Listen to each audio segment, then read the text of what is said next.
बारामतीतील agricultural development ट्रस्टच्या कृषी विज्ञान केंद्रानं आयोजित केलेल्या कृषी प्रदर्शनामध्ये कापूस शेतीचं प्रात्यक्षिक उभारण्यात आलं असून फक्त अर्ध्या तासामध्ये 1 एकर कापूस वेचणी करणारे यंत्र या ठिकाणी सर्वांचं लक्ष वेधून घेत आहे। विदर्भ आणि मराठवाड्यातील शेतकऱ्यांच्या कापूस उत्पादनाच्या समस्या लक्षात घेता या यंत्राची निर्मिती करण्यात आलेली आहे आणि त्यामुळे शेतकऱ्यांना याचा मोठा फायदा होणार आहे।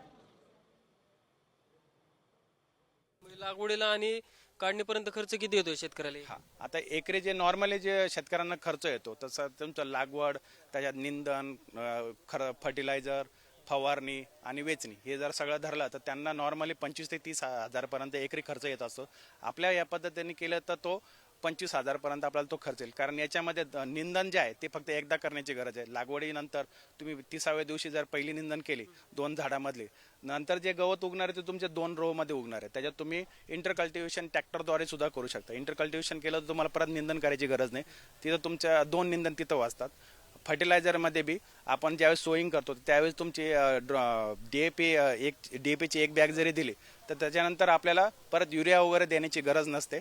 लागल तर अर्धी बॅग आपण देऊ शकतो, म्हणजे तिथं फर्टिलायझरचा बी खर्च असतो। ते इव्हन टोटल असा खर्च वाचल्यामुळे तो खर्च कमी येतो। आणि जे मशीन पिकिंग जो कॉस्ट आहे आता सध्या जो मार्केटमध्ये चालू आहे 10 ते 15 रुपये पर केजी घेतला जातो, त्या मशीनने केलं तर ते 7 ते 8 रुपयामध्ये तुमचं शेतकऱ्याला परवडणार आहे।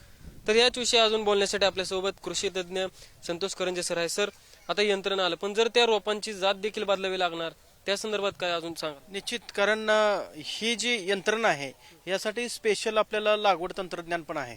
म्हणजे रोपांची संख्या नॉर्मली आपण लागवड करतो ते 5 फूट बाय 1.5 फूट या अंतराने ज्यावेळी करतो त्यावेळी आपण 6,500 रोपं लागतात।